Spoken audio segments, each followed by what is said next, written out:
नमस्कार, आप सभी का तिरुपति कॉमर्स क्लासेस में स्वागत है।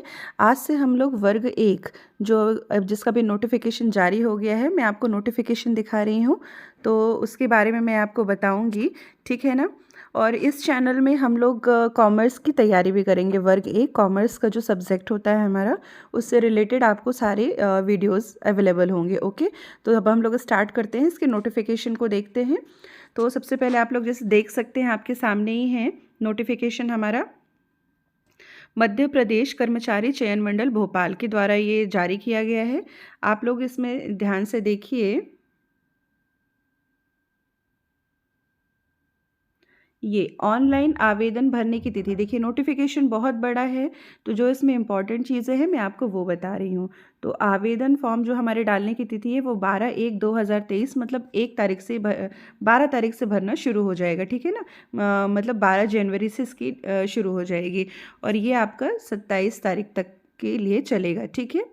और ये संशोधन की तिथि लिखी रहती है। संशोधन मतलब अगर किसी के फॉर्म में कोई मिस्टेक हो जाती है, वो कुछ करेक्ट करना चाहता है, देन उसके लिए रहता है, ठीक। इसके बाद आप लोग देख सकते हैं इसका जो परीक्षा का शुल्क है। शुल्क मतलब जब आप फॉर्म भरने जाएंगे तो आपको कितना किसको अमाउंट देना पड़ेगा। तो जो अनारक्षित वर्ग होता है उसके लिए 500 + 100 मतलब टोटल आपको 600 रुपीज़ लगेंगे। और जो आपका आरक्षित वर्ग है, लेकिन जो केवल मध्य प्रदेश का मूल निवासी है, ठीक है, उसको आपको 300 लगेंगे। इसमें सभी स्टेट के लोग भर सकते हैं फॉर्म, ठीक है। इसके बाद अब हम लोग देख लेते हैं कि इसकी टाइमिंग क्या रहेगी। तो एग्ज़ाम टाइमिंग आपको पता है, इसके पहले भी एग्ज़ाम हो चुके हैं। तो डबल शिफ्ट में एग्ज़ाम होते हैं, एक मॉर्निंग का रहता है, एक आफ्टरनून का रहता है, ठीक है। पेपर का जो टाइमिंग है वो 9 से 11:30, 2 से 4:30 है, लेकिन ऑनलाइन होने की वजह से काफ़ी प्रोसीजर होते हैं, इसलिए थोड़ा पहले बुलाया जाता है। मॉर्निंग शिफ्ट वालों को सुबह 7 से 8 बजे के बीच में रिपोर्ट करना होता है और जो दोपहर के शिफ्ट वाले रहेंगे उन्हें 12 से 1 के बीच में रिपोर्ट करना होगा, ओके। इसके बाद फिर देखिए ये सारे डिटेल्स लिखे हुए हैं कि वहाँ पे क्या-क्या होगा। बायोमेट्रिक सत्यापन, आप कौन-कौन से डिवाइसेस नहीं ले जा सकते हैं, आपके साथ और क्या-क्या चीज़ें होनी चाहिए, ओके। नोटिफिकेशन चूँकि बहुत बड़ा है इसलिए मैं सिर्फ आपको इम्पॉर्टेंट चीज़ें इसमें बता रही हूँ। अच्छा, इसमें अब आते हैं कि न्यूनतम अंक आपको कितने चाहिए। तो जो आपका आरक्षित वर्ग है इसमें अनुसूचित जाति, अनुसूचित जनजाति, अन्य पिछड़ा वर्ग, दिव्यांगजन और आर्थिक रूप से कमज़ोर वर्ग, इसको 50% मार्क्स चाहिए। और अन्य जिसमें यूआर कैटेगरी होती है उसको 60% चाहिए, ओके। अब आपको पता है कि हमारा 150 मार्क्स का तो पूरा टोटल पेपर होता है। इसमें इस बार कुछ चेंजेस रखे गए हैं। इसमें इस बार आपका जो सब्जेक्ट है, सब्जेक्ट आपको 120 मार्क्स का दे रहे हैं। और जो आपका और हिंदी, इंग्लिश, पेडागोजी, ये सारी चीज़ें आती हैं, जो साइकोलॉजी, तो ये टोटल मिला के 30 मार्क्स रखा गया है। तो दोनों को हम प्लस करेंगे तो 150 मार्क्स का है। मतलब अगर हम देखा जाए तो करीबन 80% वेटेज केवल आपके सब्जेक्ट का है इस बार, ओके। तो ये पासिंग मार्क्स है। आरक्षित वर्ग को 50%, अनारक्षित को 60% लेके आने हैं, ओके।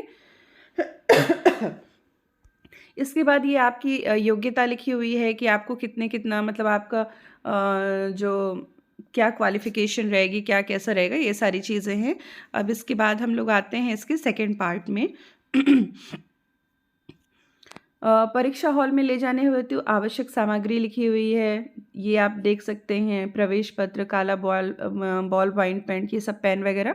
ये इतना इम्पोर्टेंट नहीं है, आप पढ़ लीजिएगा खुद से, क्योंकि नोटिफिकेशन काफ़ी बड़ा है तो एक एक चीज़ बताई नहीं जा सकती। अब आते हैं हम इसके सिलेबस पे, है ना। और एक मोस्ट इम्पॉर्टेंट चीज़ है, इस बार माइनस मार्किंग रखी गई है। मतलब 1/4, मतलब आप 4 क्वेश्चन अगर गलत करते हैं तो आपके 1 मार्क कट जाएंगे उसमें, ठीक है ना, 1।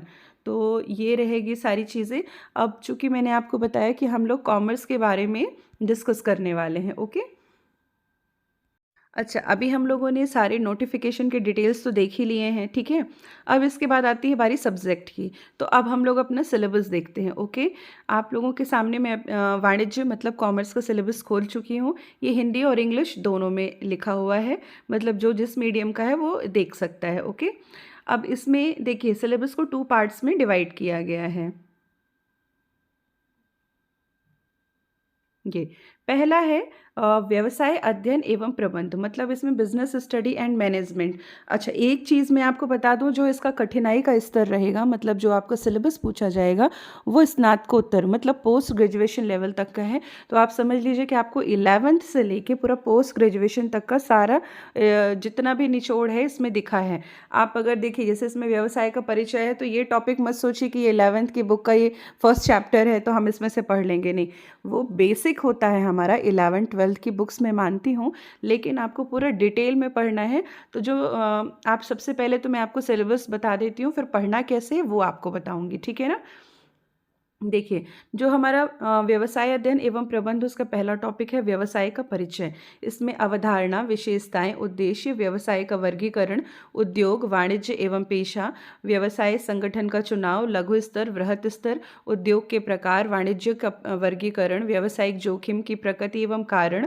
सेकंड में व्यवसायिक संगठन का रूप, एकाकी व्यापार, संयुक्त हिंदू परिवार व्यवसाय, साझेदारी, संयुक्त स्कंद मंडल एवं उसका निर्माण, सहकारी संगठन। थर्ड है व्यवसाय का स्वामित्व, निजी, सार्वजनिक एवं संयुक्त क्षेत्र, संयुक्त उपक्रम की भूमिका, वैश्विक उपक्रम, पब्लिक प्राइवेट पार्टनरशिप, व्यावसायिक सेवाएं, बैंकिंग, बीमा, यातायात, भंडार, संदेश वाहन, आधुनिक तकनीकियों का व्यावसायिक सेवाओं पर प्रभाव, डाक सेवा, टेलीकॉम सेवा, ठीक है।